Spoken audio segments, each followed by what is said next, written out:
Recently, China has been selling off US Treasury bonds. These are the same government bonds that keep America's massive debt funded. When China sells them, it creates ripple effects across the entire global economy. At the same time, the trade war has taken another sharp turn. After the United States raised tariffs on Chinese imports, China struck back with tariffs of its own. What started as a 104% tariff quickly escalated into a spiral, with the US imposing 145% tariffs and China retaliating with 125%. This clash is about much more than trade. It is about financial power, and the bond market is at the very center of it. So why is the bond market such a big deal?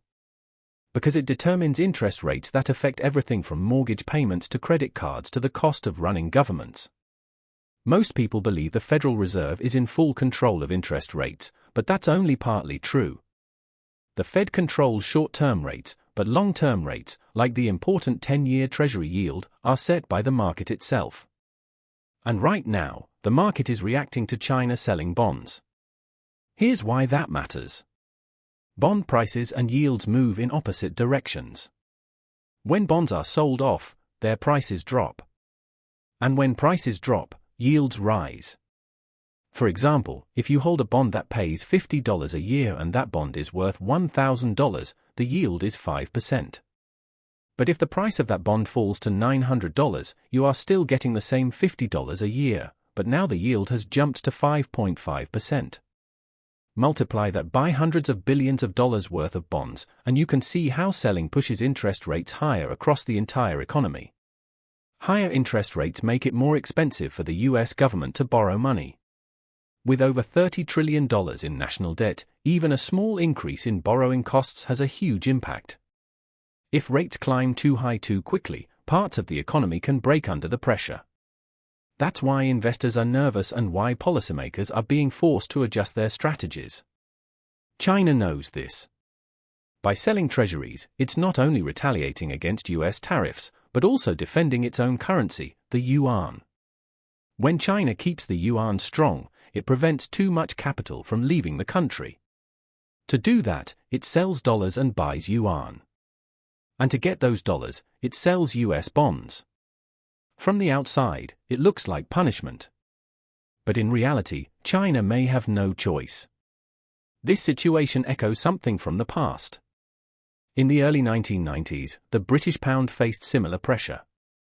Back then, the UK tried to keep its currency pegged within a European system, but its economy was weak, inflation was high, and interest rates were already stretched. Traders realized the pound was overvalued and started betting against it. The government tried to defend it with higher rates and by spending reserves, but the pressure was too much. Eventually, Britain was forced to withdraw and its currency crashed. That day became known as Black Wednesday. The parallel today is that China is also being pushed into a corner. It has two options. 1. Weaken the yuan to make exports cheaper and offset tariffs. But that risks inflation, capital flight, and financial instability inside the country. Or 2. Defend the yuan by selling US dollar reserves, which means dumping US treasuries. That's the choice we are seeing play out now. But the United States is also under pressure. Higher bond yields mean higher mortgage rates, rising costs on car loans and more expensive credit. For the government, it means refinancing trillions of dollars of debt at higher interest rates, which could lead to massive budget strains. Investors are watching closely, and many are pulling money out of the US stock market until the uncertainty clears. This is why the bond market is the true battlefield. Stock prices go up and down, but the bond market determines the cost of money itself. If China continues selling, the Federal Reserve may be forced to step in by buying treasuries. That would be a form of quantitative easing, essentially printing money to stabilize the system. But that path comes with its own risks of inflation and long-term instability. The worst-case scenario is a complete financial decoupling. That means the United States and China would no longer trust each other's currencies or financial systems. The world could split into two competing economies, each with its own reserve currency. We are not there yet, but every step in this direction increases the risk. For now, both countries are racing against time. China is burning through its reserves to defend the yuan, while the US is struggling with rising borrowing costs. Neither side can sustain this forever, which means pressure will eventually force negotiations. What happens next depends on whether the two largest economies in the world can find common ground before financial markets force their hands. Until then, the bond market remains the most important signal to watch. It tells us where interest rates are going, how expensive borrowing will become, and whether the global economy is heading toward stability or deeper conflict. So, while the headlines focus on tariffs and trade battles, the real drama is unfolding quietly in the bond market, and the outcome could shape the next chapter of the global economy. But let's take this one step further and think about the bigger picture. When bond yields rise sharply, it doesn't just affect governments and corporations. It affects everyday people in subtle but powerful ways. If mortgage rates go up, housing becomes less affordable. That means fewer buyers, slower home sales, and declining property values. If credit card rates climb, families already stretched thin by inflation feel even more pressure.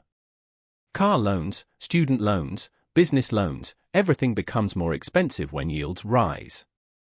And because the US dollar is still the world's reserve currency, these effects spill over into other countries as well. That's why many economists say the bond market is like the heartbeat of the global economy.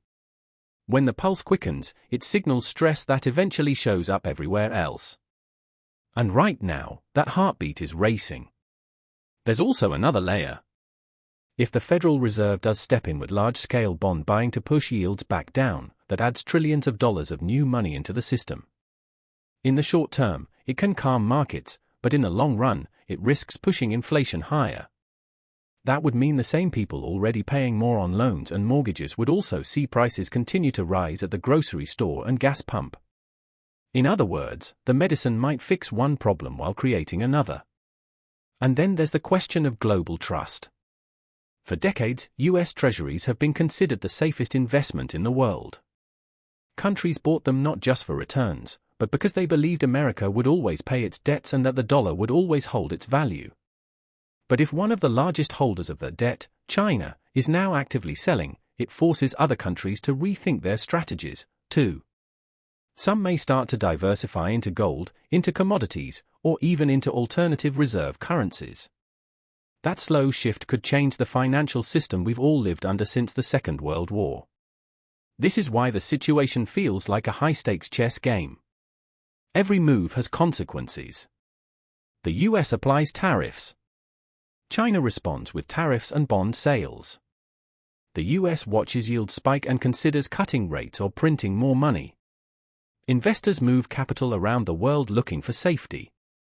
And in the middle of it all, ordinary people are the ones who feel the effects, often without realizing why their mortgage, their rent, or their credit card bill just got more expensive. Looking ahead, there are a few possible scenarios. One is that both sides keep escalating until something breaks, whether that's the housing market, the stock market, or even the bond market itself. Another possibility is that both countries realize the risks and come to the negotiating table using the financial pain as leverage to reach a new deal. And the third scenario is the most uncertain, a gradual decoupling where the US and China slowly build parallel financial systems that would reshape trade, investment, and even geopolitics for decades to come. Whatever happens, we are living through a moment that future history books will talk about. Just as we look back at the Great Depression, the oil shocks of the 1970s, or Black Wednesday in the 1990s, people will study how the US and China fought their economic battles in the 2020s. And the lesson is clear. Keep an eye on the bond market. It may not make flashy headlines like the stock market, but it is where the real story is being written right now.